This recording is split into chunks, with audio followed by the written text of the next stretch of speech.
ce Raymond Gerzange, on en est déjà au 4e chapitre du désormais grand livre, Festival du livre et de la BD. 4e édition du Salon du livre et de la BD de ce Raymond organisé par la commission culturelle de la commune ainsi que l'association ACAS. Commission culturelle de la ville de Serémange que vous voyez là, pilotée par Corinne Santinon, adjointe à la culture, ainsi que monsieur l'adjoint Jean-Baptiste Goretti et Alain Sassiela. Plus de 60 auteurs, illustrateurs et éditeurs furent présents lors de cette 4e édition. Sur les étals, tous les genres furent représentés, romans, fiction, BD, manga, science-fiction, fantasy, histoire, littérature, jeunesse ou encore histoire locale. Par exemple, en matière de roman thriller, Résonance du passé, le dernier roman de Christine Cazuzo. Elsa Brett, journaliste, vient de couvrir le massacre d'un journal de rédaction où elle a vu ses confrères mourir. Blessée après la fusillade et traumatisée, on le saurait à même, le médecin lui conseille de se mettre au vert. Elle part se réfugier dans un village du Var du nom de Bargem. Commence alors pour elle un véritable cauchemar. La nuit, un pendu apparaît dans son salon, jamais le même.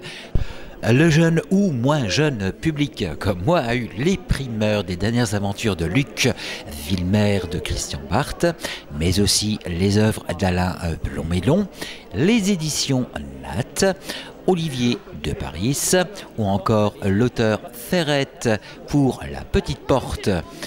Résumé, je m'appelle Maëlys et je pense que vous ne me croirez pas si je vous racontais ce que j'ai vécu.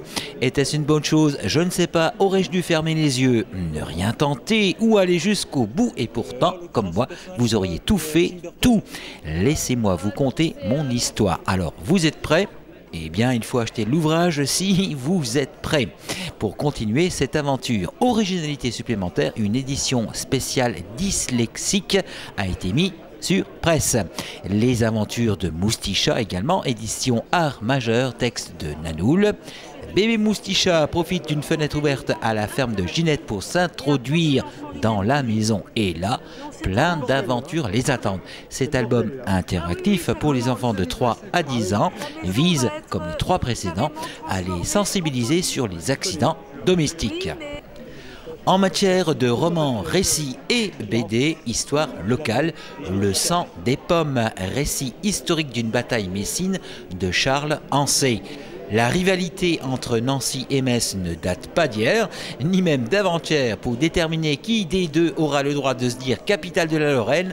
Point besoin de revendiquer un aéroport désert ou une gare au milieu de nulle part. Il suffit de déclencher une guerre pour une hauteur de pommes dérobées aux Nancéens par quelques messins félons.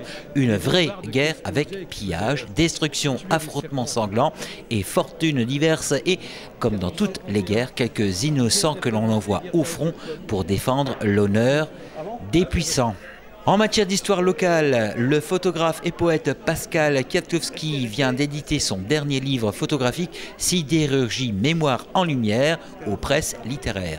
D'origine ouvrière, il a eu très tôt conscience qu'il fallait garder des traces photographiques des nombreuses usines sidérurgiques des vallées de la Fensch et de l'Orne avant qu'elles ne soient condamnées comme un devoir de mémoire. Il avait déjà édité en 2006 un recueil de poésie, Mémoire de fer, qui a obtenu le Grand Prix Wilfrid Lucas de la Société des poètes et artistes de France.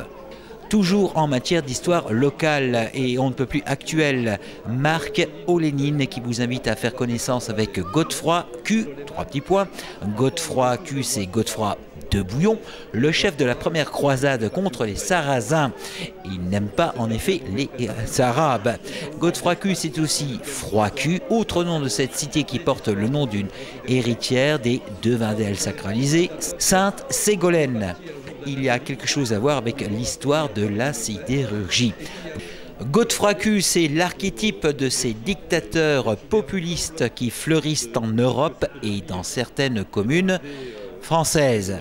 Marc qui nous donne d'ailleurs rendez-vous mardi 6 février, rendez-vous de l'Université populaire de la vallée de la Fensch, un rendez-vous qui se tiendra à Hayange, à la chapelle de la Sainte Trinité, sur le site de l'hôtel de communauté du Val de Fensch, la CAVF. Conférence débat sur le thème « Comment valoriser notre patrimoine et le mettre en valeur, notre patrimoine de la vallée ». Bref, très très riche édition de ce Salon du Livre, 4e édition de ce Raymond Gerzange, dont on attend la 5e édition, bien entendu.